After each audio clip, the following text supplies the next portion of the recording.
My dad meant to call my brother, but called me instead. You're the only one I can count on, he said, thinking it was him. I didn't interrupt. I just recorded it. Months later, when he asked me for help, I played it back to him.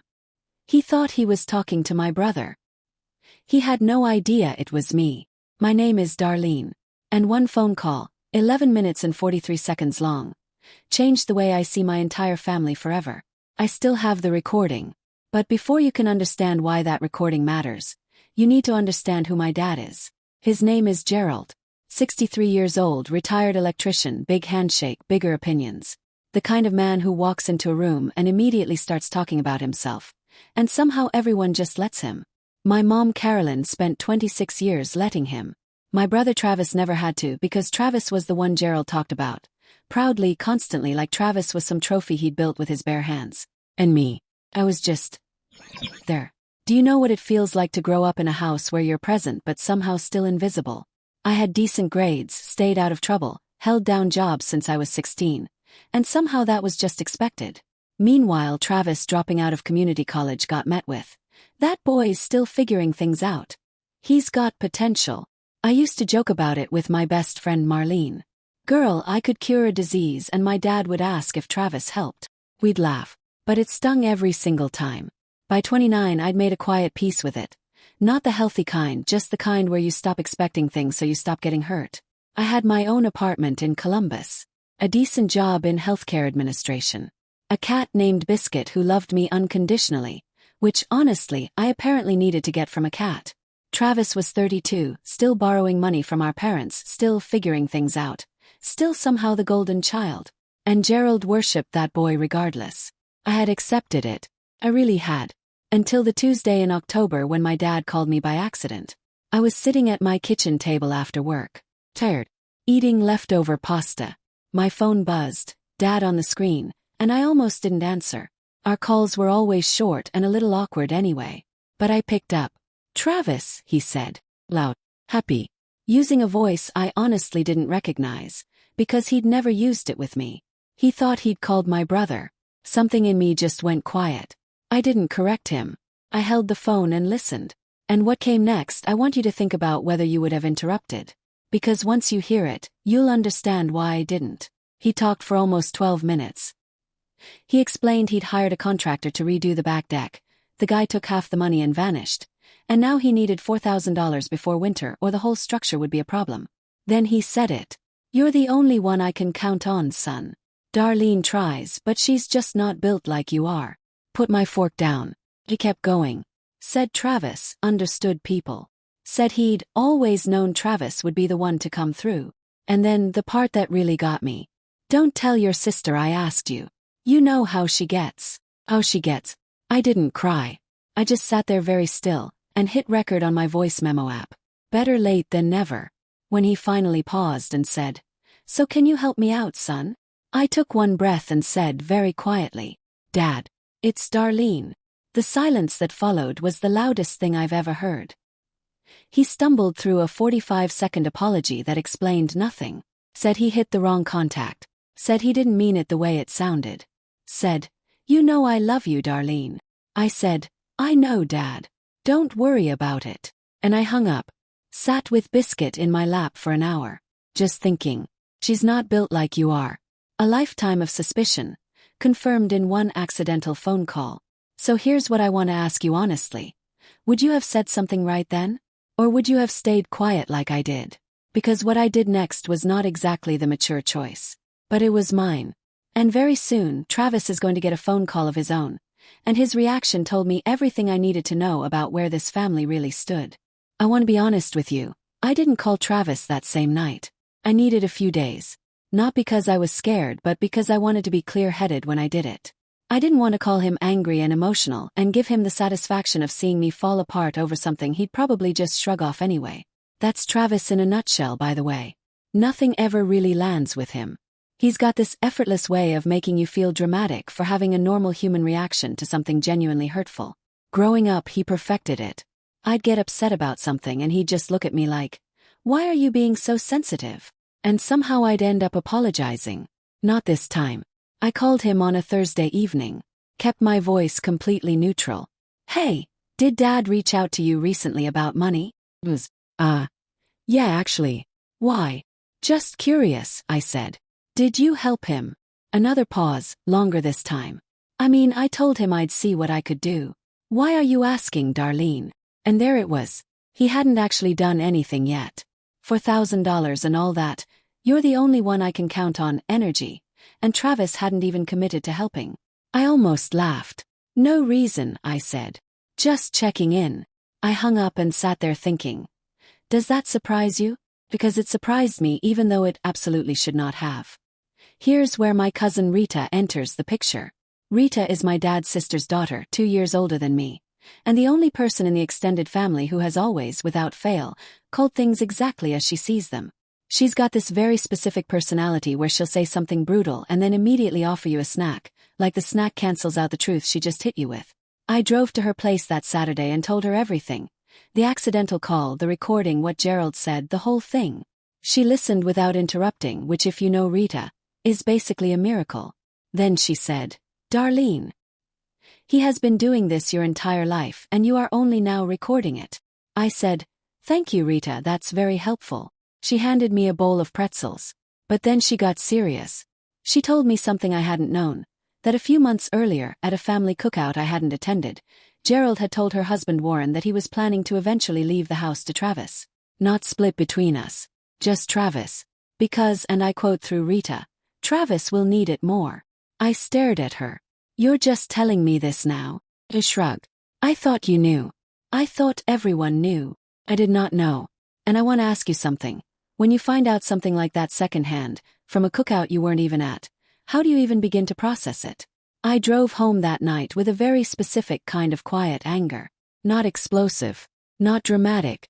Just cold and focused. Because now this wasn't just about one phone call. This was a pattern. A long, deliberate, quiet pattern.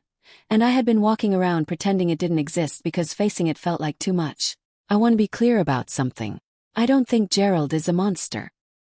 He's not cruel in an obvious way. He never screamed at me, never put me down directly to my face. It was always this subtle, suffocating thing. The way he lit up for Travis and went kind of flat for me. The way my accomplishments were acknowledged and then immediately set aside. The way I was fine but Travis was exceptional. That kind of thing is hard to explain to people who haven't lived it, because from the outside it looks like nothing. But from the inside it shapes everything. How you see yourself, what you expect from people, how much you're willing to accept before you finally say enough. And I was getting very close to enough. I went back to that recording. Listened to it again, this time taking note of every single thing he said. I wasn't spiraling, I was documenting. There's a difference. And somewhere in the middle of listening to my dad tell my brother not to mention asking for help because, you know how she gets, I made a decision. I was not going to say anything. Not yet. I was going to wait. Because Gerald still needed that $4,000.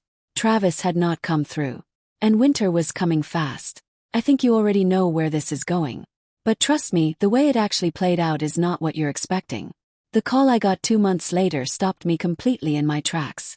And what I said back to my dad in that moment. Some of you are going to think I went too far. Some of you are going to say it was exactly right. I'll let you decide.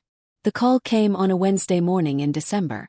I was getting ready for work, coffee in one hand, when my phone rang. Gerald. I stared at it for 5 seconds before answering. Darlene. His voice was softer than usual. Trained. Hey, sweetheart. He only called me sweetheart when he needed something. File that away. After 2 minutes of small talk about the weather in my apartment, he got to it. I hate to ask, but this deck situation is getting serious. The township is flagging a structural issue and I need someone in before the new year or I'm looking at a fine. What happened with Travis? Yes. Silence. Travis is dealing with some things right now. Course he was. How much do you need? 4,000. Maybe 4,500 to be safe. Kept my voice completely steady. And I want you to think about this. I had the recording sitting right on my phone. 2 months I'd been waiting for exactly this moment. What would you have done? I didn't play it immediately. I told him I'd call back that evening after checking my finances. He said no rush, take your time. Using this warm, grateful tone that I realized, with a sharp little sting, I had spent my whole life trying to earn. I called Rita on my lunch break. He asked, I said. I know. Your mom called me this morning. That stopped me. My parents had been divorced 11 years. They didn't compare notes. Or so I thought. Rita told me Gerald had called Travis 3 times in November. Travis told him he was short on cash. So Gerald had been sitting on this for weeks, quietly working through his options. Not his daughter. His options. I finished my lunch in silence. That evening I called him back. Dad, before we talk about money, I want to play you something. Play me something. Just hold on. I played the recording. All 11 minutes and 43 seconds. I held my phone to the speaker and let it run without saying a word. About 30 seconds in, when he first heard his own voice, he went completely silent. When it finished, neither of us spoke. Then, Darlene, where did you get that? You called me by accident in October. You thought I was Travis. I picked up and just listened. Another silence. I don't know what to say. You don't have to say anything right now, I told him. And I meant it. I wasn't calling to fight. I just needed him to know that I knew. I've had this for 2 months. And I still picked up when you called today. He made a sound like a man realizing something has finally caught up with him. Was that the right moment to play it? I've honestly asked myself that 100 times. He didn't get defensive. Didn't tell me I was twisting his words.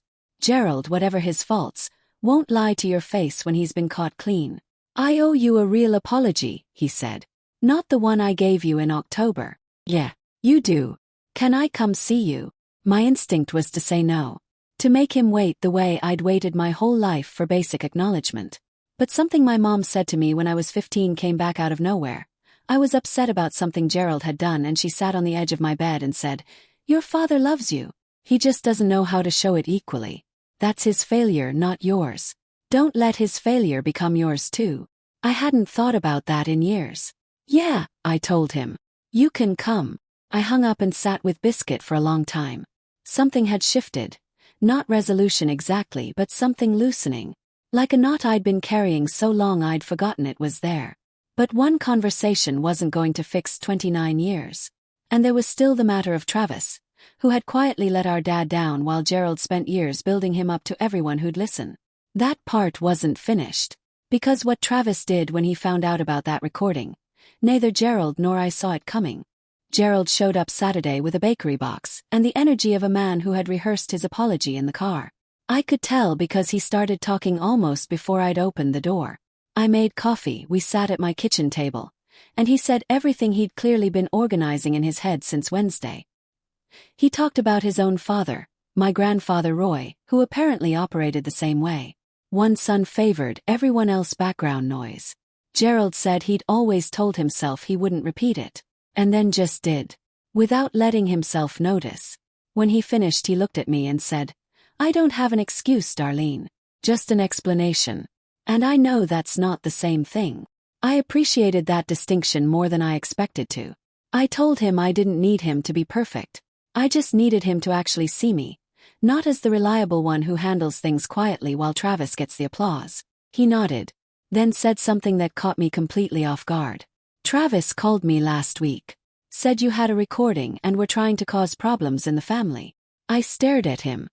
He said what? Said you were being vindictive. I laughed. A real one, sharp and sudden. Because Travis, who had done absolutely nothing, who hadn't returned 3 phone calls, who had never once shown up when it actually mattered, had gotten ahead of this by framing me as the villain. "What did you say to him?" Yes. Gerald looked embarrassed. I told him I'd handle it. Meaning smooth things over so everyone stays comfortable. He didn't answer. Which was its own answer. Does that sound familiar to anyone? 'Cause I feel like every family has a Travis. I looked at Gerald and said very calmly, "I think you should actually talk to Travis. About the money he's borrowed. About the calls he didn't return. About what he said to you about me. Darlene, I'm not asking you to choose between us. I'm asking you to be honest." He left an hour later. The cinnamon rolls were good. The conversation was hard. And I had no idea whether anything would actually change. I called Rita and told her everything. She said, "So Travis threw you under the bus to protect himself. Basically. And your dad came over with pastries. Cinnamon rolls. Darlene," she said with genuine exhaustion. "This family. 2 days later, Travis called me directly. First time in about 3 months. He opened with, "I hear you've been stirring things up with Dad." I didn't argue. Just said, "Travis, he called you 3 times in November. Did you call him back?" Silence. "I was going to. Did you call him back?" More silence. "That's what I thought," I said. And hung up. Petty. Maybe. But honestly, you would have done the same thing. What happened next surprised me. Not because Travis changed, he didn't. But because Gerald did something I had never seen him do in my entire life. He called Travis and had the honest conversation I'd asked for. I heard about it through Rita, who heard it from her mom, who heard it from Carolyn, which is exactly how information moves in this family. Apparently it didn't go smoothly. Travis did not respond well to being held accountable by the one person whose approval he'd never had to earn. And Gerald told him, "Your sister has been there every time." I just wasn't paying attention. When Rita told me that, I went quiet for a moment. "How sure are we this actually happened and isn't just family telephone?" Yes. Carolyn heard it directly from Gerald, she said. My mom, who had stayed completely out of all of this, who had watched quietly from a distance for years. Apparently she'd been paying very close attention the whole time. And what she'd been holding on to, I genuinely was not prepared for it. My mom called me on a Sunday morning, which was unusual. Carolyn is a Tuesday and Thursday phone call kind of woman. Structured. Predictable. So when her name appeared on my screen at 9 a.m. on a Sunday, I picked up immediately. "I need to see you," she said. "Can you come for lunch?" She lives 40 minutes outside Columbus in the same house she bought after the divorce. Small, neat, a garden she tends like it's her full-time job. I drove out there not knowing what to expect. She had lunch ready when I arrived. We ate mostly in small talk. Her garden, my job, biscuit. And then she got up, went to her bedroom, and came back with an envelope. She set it on the table between us. "I've been holding on to this for 2 years," she said. "I kept telling myself it wasn't my place. But after everything that's happened, I think you need to see it." Inside was a letter. Handwritten by Gerald. Dated about 2.5 years ago. It was written to my mom. Not sent through a lawyer, just a personal letter. And in it Gerald laid out in his own handwriting that he intended to leave the house solely to Travis because Travis would need the stability more. He wanted Carolyn to know in case it ever came up with the kids. He had written to my mother about cutting me out of his will, and asked her to just quietly know about it. I read it twice. Then I put it down. "He told you," I said. "And you didn't say anything to me." Carolyn folded her hands on the table. "I know. And I'm sorry. I kept thinking it was his decision to make, and it wasn't my place to interfere." I sat with that for a moment. What would you have said to her? Because I'll be honest, I had 2 very different responses fighting inside me at the same time. Part of me was hurt. She'd known for 2 years. 2 years of me showing up for Gerald, helping with things, being the dependable one, while she sat on a letter that told me exactly where I stood in his mind. But the other part of me looked at my mom. This woman who had spent 26 years in a marriage where her own voice was regularly talked over, and understood that staying quiet was sometimes the only way she knew how to survive a situation she couldn't control. I didn't yell. I just said, "Mom, you should have told me." "I know," she said quietly. "I'm telling you now." I took the letter home. I called Gerald that evening. No warm-up, no small talk. "Did you write a letter to Mom about the house?" Long pause. "She showed you that?" "She did." He exhaled slowly. "Darlene, that was written a long time ago. Before the recording. Before you came over with cinnamon rolls. Before you suddenly realized I'd been there every time." Silence. "I'm not calling to fight," I said. "I just want to know if that's still how you feel." And Gerald, to his credit, said something that I have turned over in my mind many times since. "No," he said. "It isn't. And I'm ashamed it ever was." Do you believe him? 'Cause I wanted to. I really wanted to. And I think that wanting to believe it was actually the most honest thing I felt through this entire experience. A few weeks later, Gerald had the deck finished. He'd found a new contractor, sorted the finances himself. He never asked me for the money again. I don't know if that was pride or if it was his way of saying he understood that asking me after everything would have been too much. Travis eventually called Gerald back. They talked. From what I understand, it was uncomfortable and overdue and didn't solve everything, but it was a start. And somewhere in all of it, without any dramatic announcement, things began to quietly shift. Gerald started calling me on regular days. Not just when something was wrong. He came to Columbus in February and took me to dinner. Just us, and we talked for 3 hours about things we'd never talked about before. His childhood, my career, what I actually wanted from my life. At one point he said, "I feel like I'm just now meeting you." I said, "Dad, I've been here the whole time." He said, "I know. That's what I'm ashamed of. I won't tell you everything is perfect. Travis and I are civil but we're not close. And honestly I've made peace with that. Some relationships get repaired and some just get redefined. Rita still calls me every week and still follows brutal honesty with a snack. My mom and I talked for a long time about that letter and about all the years she stayed quiet. And we're closer now than we've been in a long time. And Gerald is trying. Genuinely trying. Which at 59, after a lifetime of patterns, is not nothing. I still have the recording on my phone. I don't listen to it anymore. But I haven't deleted it either. Maybe someday I will. But not yet. That's my story. And I shared it not because it's dramatic or because I need you to take sides, but because I know I'm not the only one who has spent years being quietly overlooked by someone they love and waiting for that person to finally see them. If any part of this felt familiar to you, I'd really love to hear your thoughts in the comments. Did I handle it right? Would you have done something differently? I genuinely want to know. And if this story meant something to you, a like goes a long way. It tells me you were here, and honestly, after everything, being seen matters more to me than you know. Thank you for listening. Really.